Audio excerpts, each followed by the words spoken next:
And let's jump into another category that I'm a big fan of. Which category is that, Tom? It's called viewer comments. Oh, I know that. That's a fun one.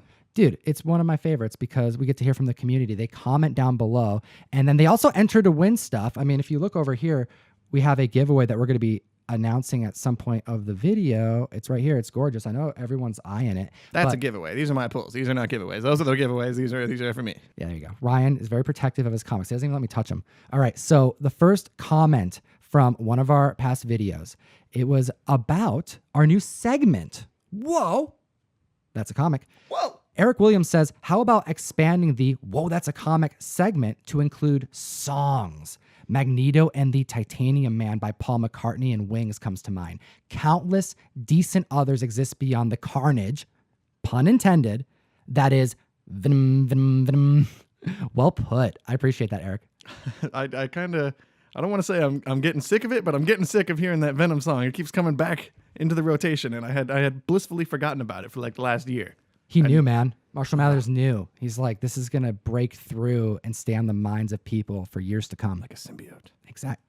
He gets it. All right. But you know what? Incorporating music into this segment is something I've thought of, and I have a growing list. And if you have any like comic book examples where it breaks through the mainstream, whether it be in shows, television, cartoons, YouTube videos, or even music, we want to hear about them because we're looking to bring it to the mic. Hit up the comment section, please. Do it. Oh, just like Big Mike's Comics and Toys did just a few days ago. He says, the show is fire. My favorite Bill Sienkiewicz cover are DC The Question #1 and that Marvel Moon Knight #1 variant. And the Transformers #1 and so much more. And I thought these were three really prime examples of just how like much variety this gentleman has in this talent for making just amazing art. Let's just break this down because let's put these in order. Transformers 1 came out in 1984. How would you describe this cover?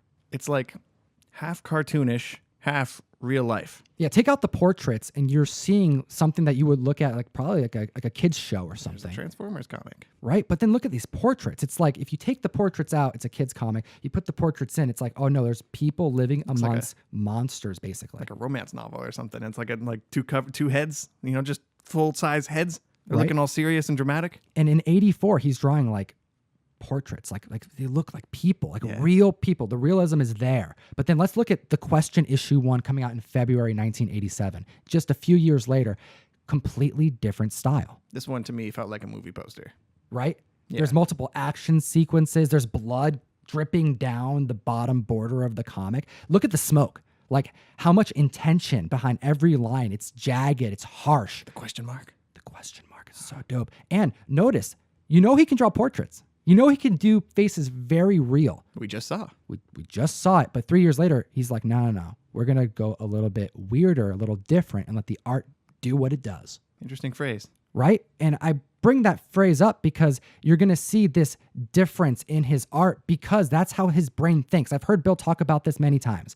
He says, when he discusses art, he speaks of it as its own entity, as if it's something in the room with him that's sentient. He calls the process like a conversation he has, and he argues with it, he says. Sometimes the art wants to do something that he doesn't think is going to be a good idea. It's too wild. It's too different. But in the end, even if he gets mad, even if he disagrees, the art always wins. And I think you see that in the variety of his styles. It's true. Yeah, he's definitely gone through different phases.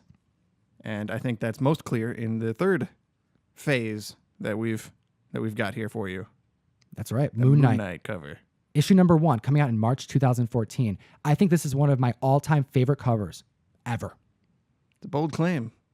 Dude, this thing is gorgeous. And when you see it in person, there's very low print, very expensive book. It shines, dude. It's like the best way I can describe it is when you're holding a high-grade Golden Age comic book in a slab. There's like this vibrance from the colors and the age that it transcends other eras, and you feel like you're holding something special. This is a modern book from 2014. That's what it feels like to hold this book. Like in Pulp Fiction when you open the briefcase? Is that what I think it is? Mm-hmm. It's beautiful. Exactly. Just, All right. What did Ed Blackwell 2 say? Let's find out. He said, laugh my ass off. The X-Men have been gold balled. LOL. I freaking love that, dude.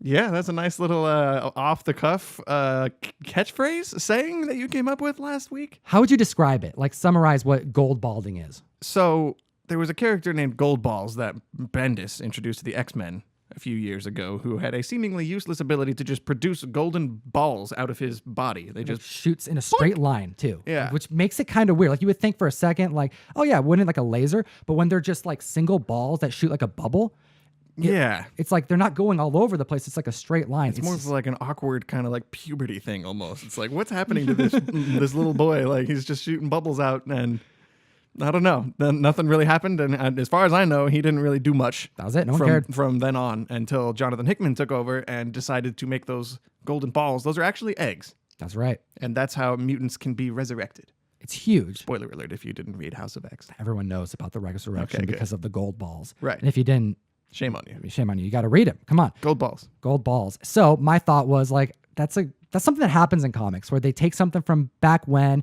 kind of within continuity, change it to suit the needs of the story now, but in a freaking awesome way. Sometimes it doesn't work out, but sometimes it's like so good that you know what? You're like, you know what? Just goldballed it. He goldballed that one. And shout out to Nate, our web designer.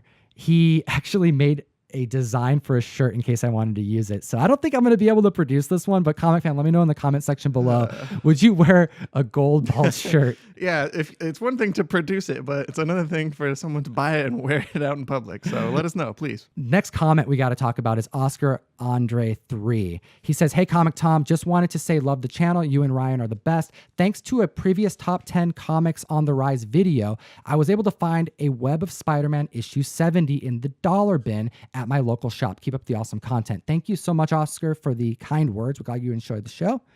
And this is actually a great segue into our next section of the video, because this book, Spider-Man issue 70, the Web of Spider-Man run, this is the first like Spider Hulk. You've seen this cover before. I recognize it because it's coming out soon. There's a new version of this Spider Hulk combination character that's being like reintroduced into the I think it's the Immortal Hulk title.